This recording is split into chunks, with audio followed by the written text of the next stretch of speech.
tentativas y paradojas de lo común, los puntos. Colaboración y antagonismo, que he puesto así como grande, es lo colectivo. Y básicamente intentaré hacer como dos partes.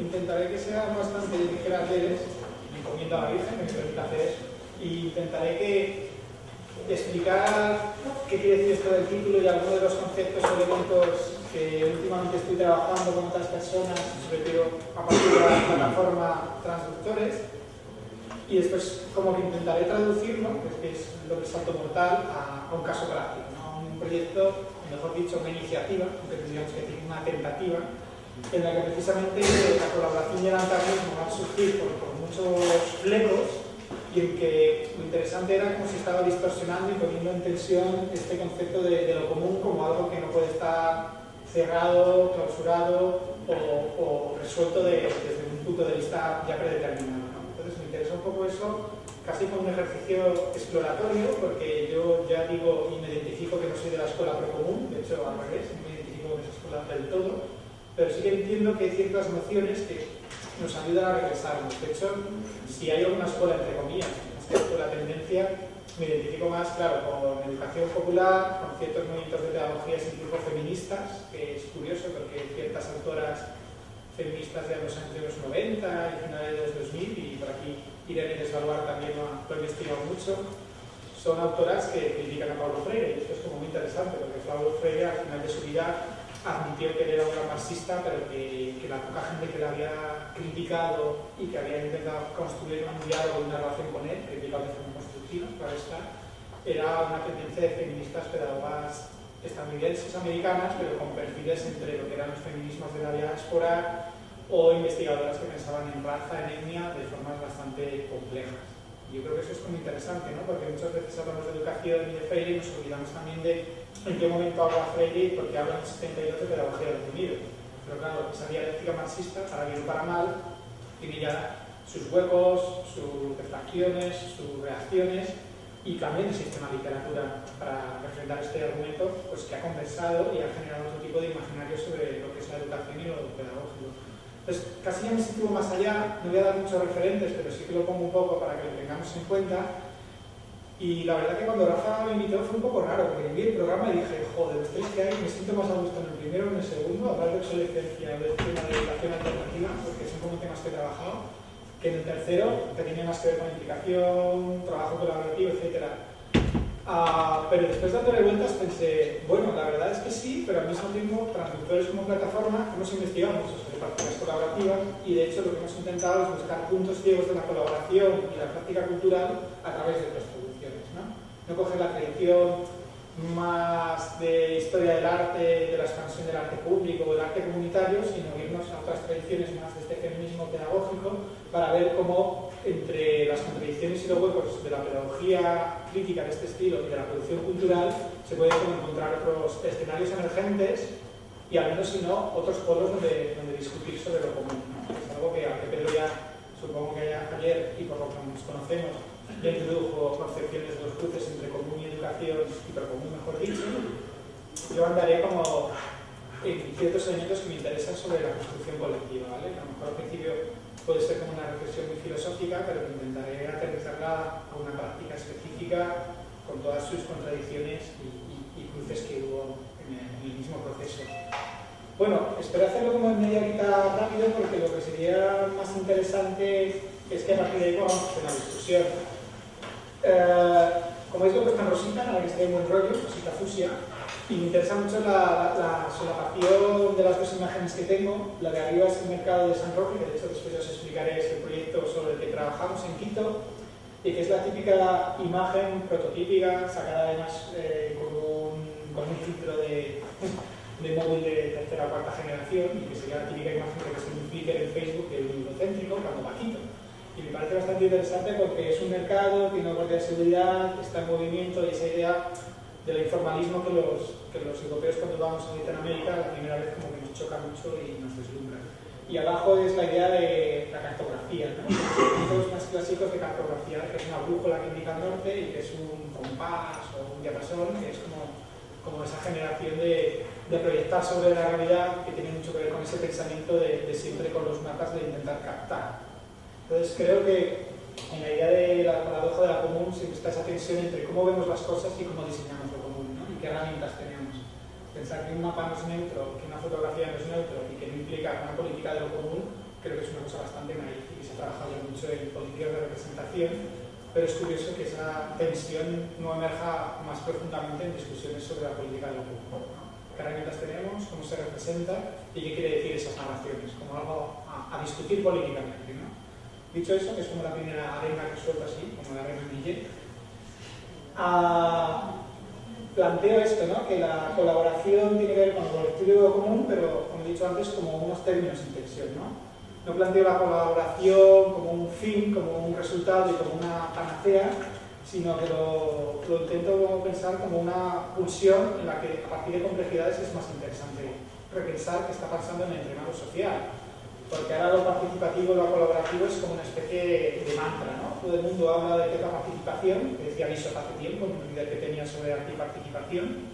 Yo diría, todo el mundo habla de la colaboración y habla con una respuesta, ¿no? Pero a todos se nos ha olvidado qué pregunta hacemos humanamente, ¿no? O sea, ¿cuál es la pregunta esencial? O sea, no hay que pensar que la respuesta es participamos, o hacemos un proyecto participativo, o hacemos un presupuesto participativo, o nos juntamos en colectivo, sino sobre qué pregunta y sobre todo sobre qué ideario o qué consignas políticas nos preguntamos y nos posicionamos y entonces cómo trabajamos como una herramienta, porque si no, pues Bill Gates también habla mucho de participación y es fácil entonces caer en un neoliberalismo a partir de estos términos. Entonces, a mí me interesa mucho, ¿no? Esto de, como digo, de tensionar y entender ese término como una suma de fuerzas que están ahí como de alguna forma convulsionando y que tiene que ver con el segundo punto, que es los mitos patriarcales y las paradojas de lo colectivo.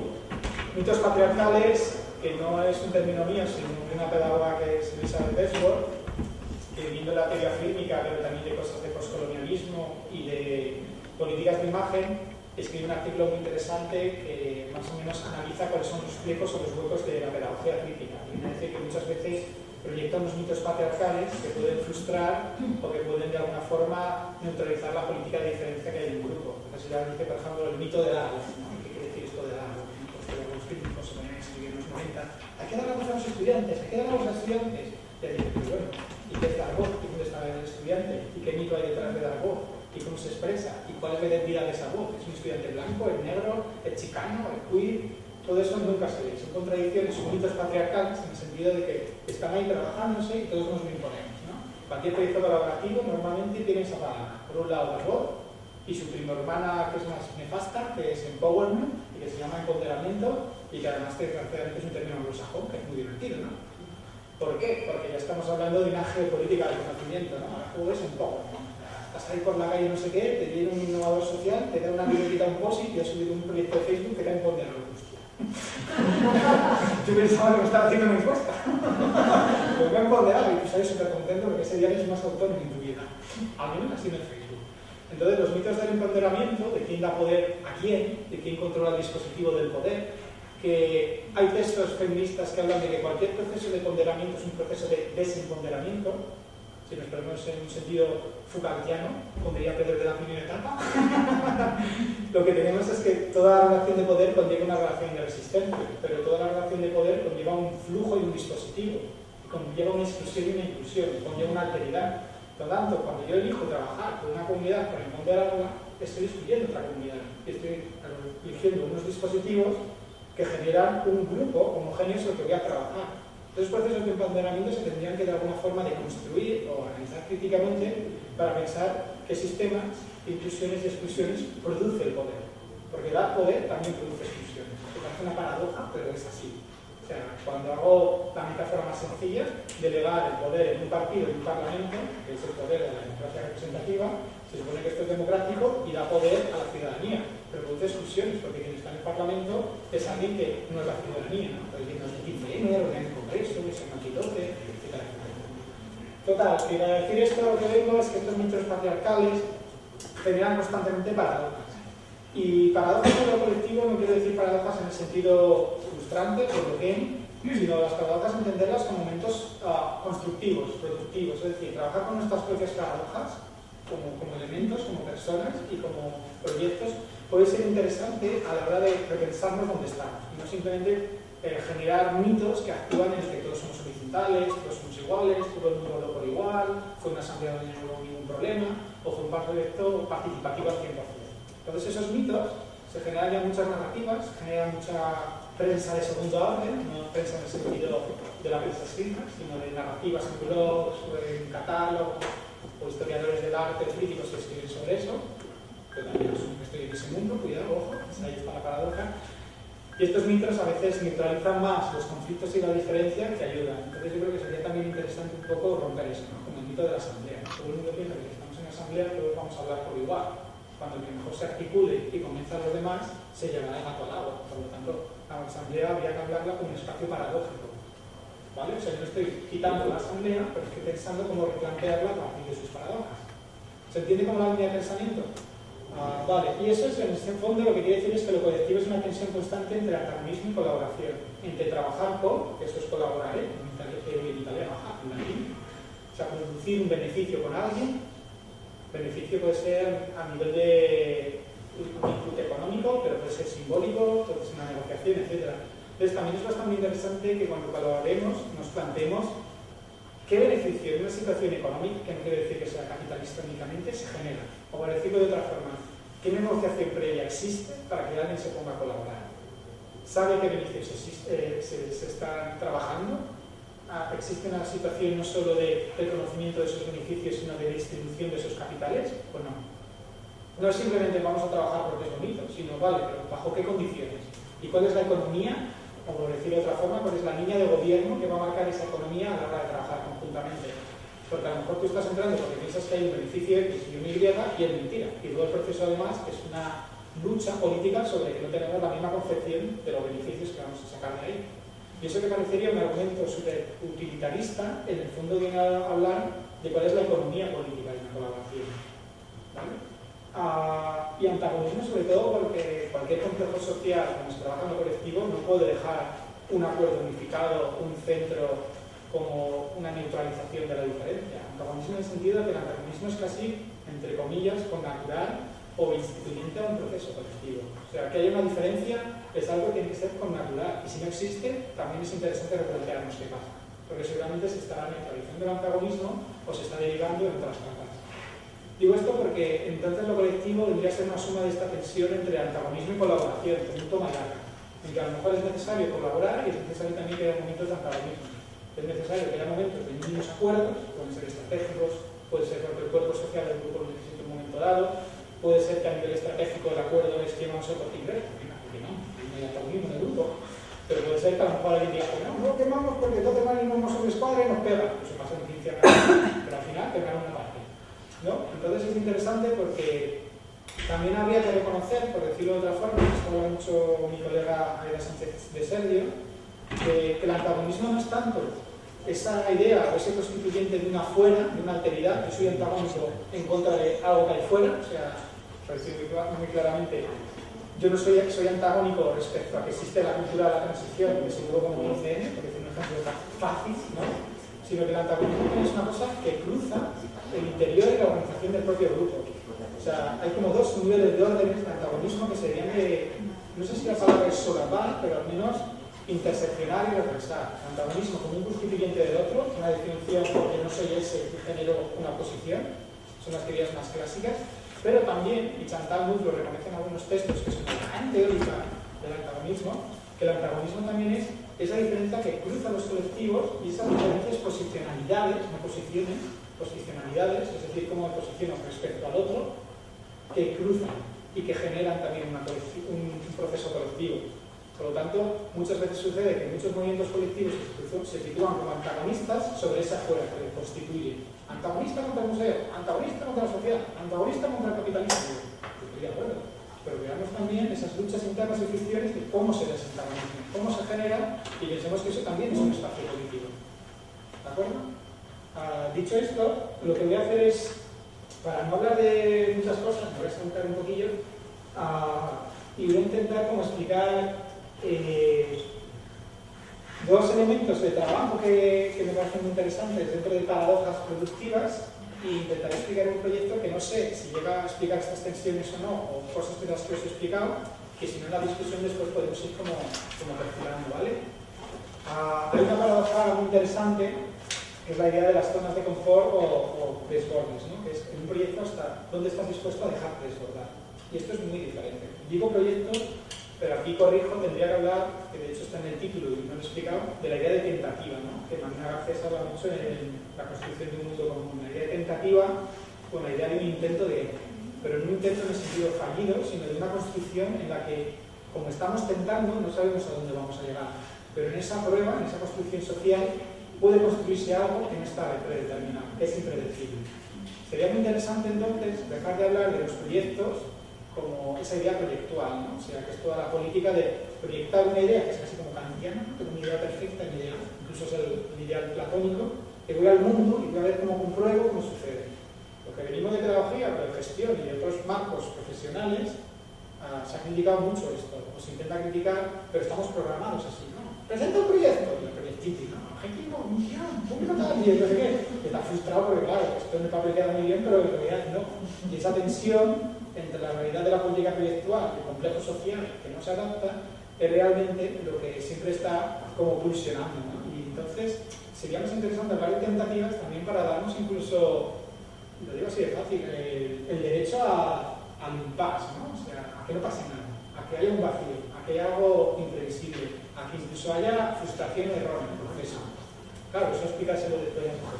Tú estás iniciando procesos sobre lo complejo y hay un vacío y no sabes a dónde te va a llegar. Porque te doy un tortazo porque el paquete de presupuesto no está vacío. ¿No? Pero bueno, esta pulsión existe siempre. Cuando hablas de proyectos colectivos es muy difícil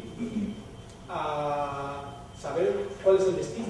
Puedes preverlo, uno al final lo que hace es engañar con proyectos porque proyecta, pero en el fondo sabe que eso es una deriva o que es un inicio de, etcétera, etcétera. Y además me hace reflexionar mucho sobre una frase que leí en una de las primeras monografías en escuelas del 67-68, que habla de que el aprendizaje es más parecido al vuelo de una mariposa que a la trayectoria de una bala. Y claro, esto que está tan asumido, entre comillas, en ciertas concepciones de la educación, en una educación que habla más de la multiplicidad, de lo imprevisible, es algo que realmente todos cuando hacemos un proyecto pensamos en disparar, en tener una línea de bala. De hecho, aquí incluye otra capa de discurso, no tenía prevista, pero me ha salido, que es la idea de los famosos target groups, que yo odio esa palabra. Además, después te toca traducir al español, target group, un grupo mirilla, un grupo objetivo. No, la palabra target es mirilla originalmente, y entre comillas, hay una parte, grupo objetivo, pero target es la mirilla. ¿De acuerdo? Diana, exacto, Diana mirilla, se me refería a la Diana. Y la diana es un lenguaje de militares. Y aquí voy a otra cosa de tecnología pedagógica. Los primeros manuales que existen de desarrollo curricular, los 50 o 60, es de Cagné y se hacen sobre todo para enseñar a los soldados a manejar aparatos, en este caso transporte militar. Es decir, vamos a hacer manuales buenos para que el militar sepa utilizar un tanque y matar gente. Entonces, de repente tú estás utilizando el target group y hay una carga política y epistemológica en un lenguaje militar que creo que sería muy conveniente, hasta la medida posible, claro, no utilizarlo. Dejar de decir target group, ¿no? Como algo a lo que tengo que ir. Porque de nuevo es esa línea de bala, de nuevo es esa proyección sobre la realidad, de nuevo es eso que tengo que trazar. Entonces, puede ser que simplemente una forma de intentar implicarnos al mundo es dejar este lenguaje tan orientado a objetivos, contenidos y comunidades o grupos, objetos, y empezar a reconstruirlo más en redes, en desbordes, en impases, y construir eso como no un ejercicio estético o estilístico, sino como una apuesta política de narración. ¿De acuerdo?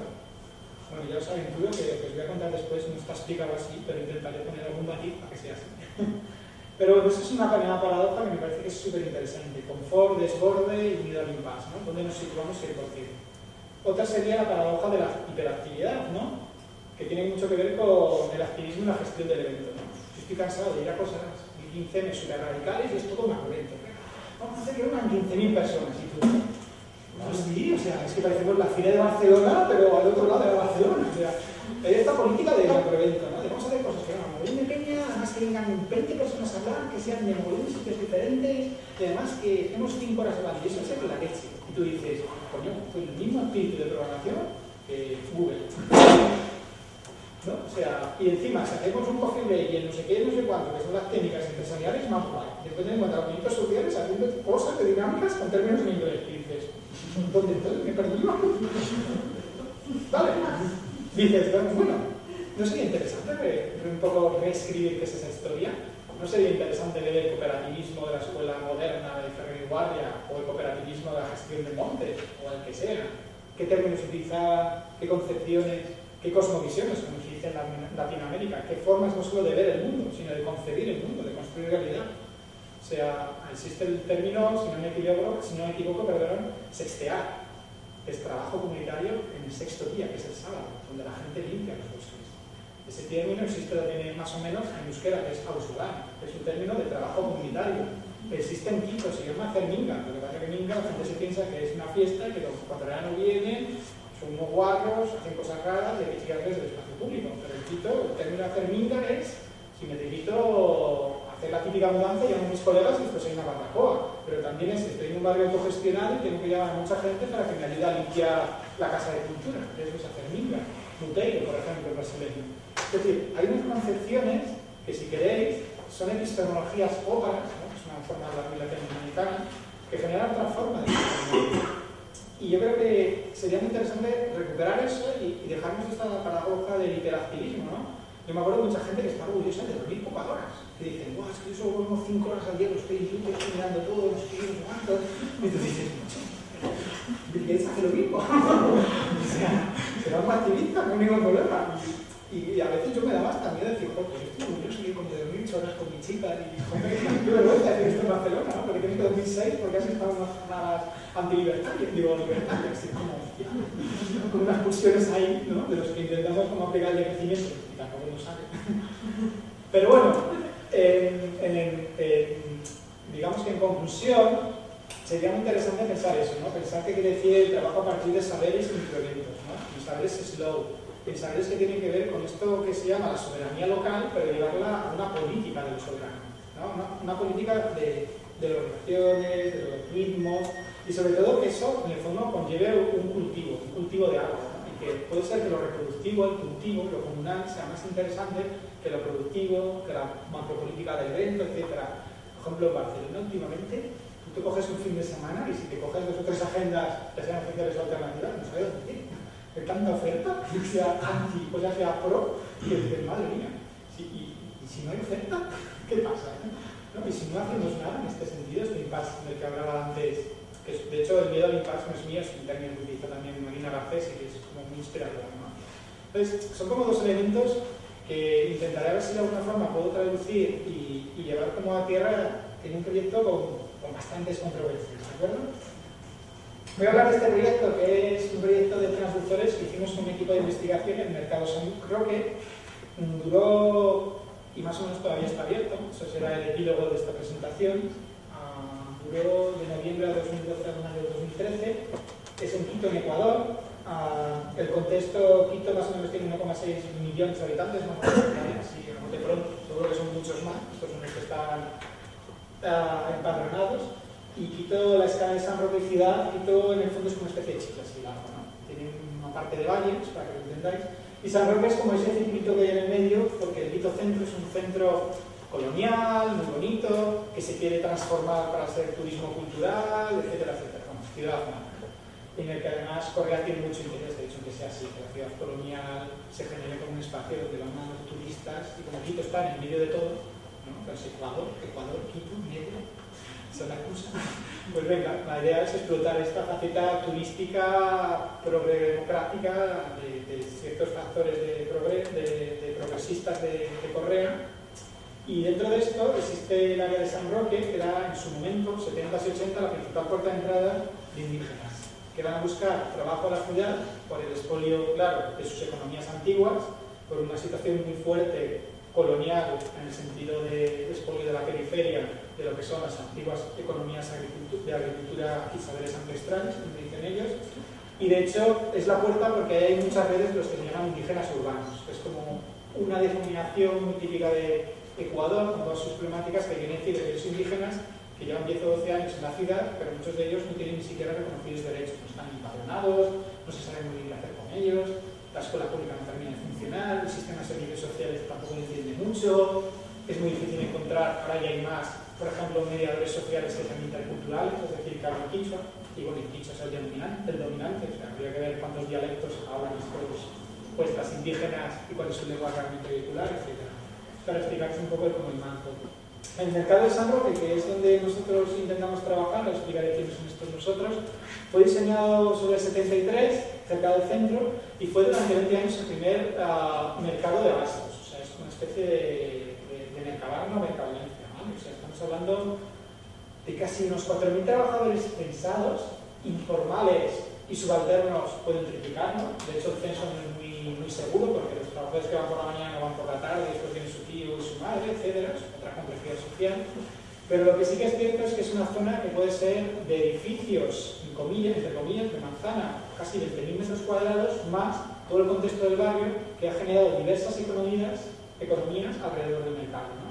Economías todas informales y algunas que también son pisos, ¿no? Lo que se llama camas calientes, ¿no? Pisos de camas calientes. Aquí está el monstruo. Tenemos como las dos visiones, la de abajo es la de la calle Loja desde arriba, en un día de mercado normal, ni siquiera está muy saturado, y arriba es como el complejo del mercado. Está por un lado como el mamotreto este amarillo con unas verdes, y después el mercado ha ido expandiéndose, ha ido generando estructuras informales, muchas con muralita, con diversos tipos de soluciones formales, y ha ido como ganando terreno hasta el caso bastante excepcional de que estos dos edificios que hay a mano izquierda, que son como la antigua escuela de artes y oficios, ahora son como sedes para cosas del negocio del mercado. También es interesante porque en esa sede, por ejemplo, hay una escuela que se denomina así en Quito intercultural, es decir, una escuela que intenta recuperar saberes indígenas, que fue ocupada por algunos trabajadores indígenas cuando entraron en los años 80 y que con ciertos profesores que son bilingües han ido generando un proyecto cooperativista, entre comillas, y una escuela ocupada que da como un poco de cobijo de currículum precisamente a muchas de las clases subalternas no reconocidas en el mercado. Y tiene horarios sobre todo de primaria, aparte de que el mismo mercado en sí mismo tiene una pequeña guardería, que es curioso porque vale $1,50 el día, pero dentro de la economía de subsistencia de Ecuador hay muchas personas, sobre todo las que son de este perfil, entre comillas, indígena urbana, que no se lo pueden ni permitir, porque conlleva que muchas madres, después explicar esta situación, lleven a sus hijos, a sus familias a centros de acogida que están como a media hora, una hora, y después vayan a trabajar, porque ni en el mismo barrio se puede dar un servicio que sea, entre comillas, accesible para ellos, ¿de acuerdo? Cuando nos invitan como un encargo desde el Instituto Municipal Metropolitano,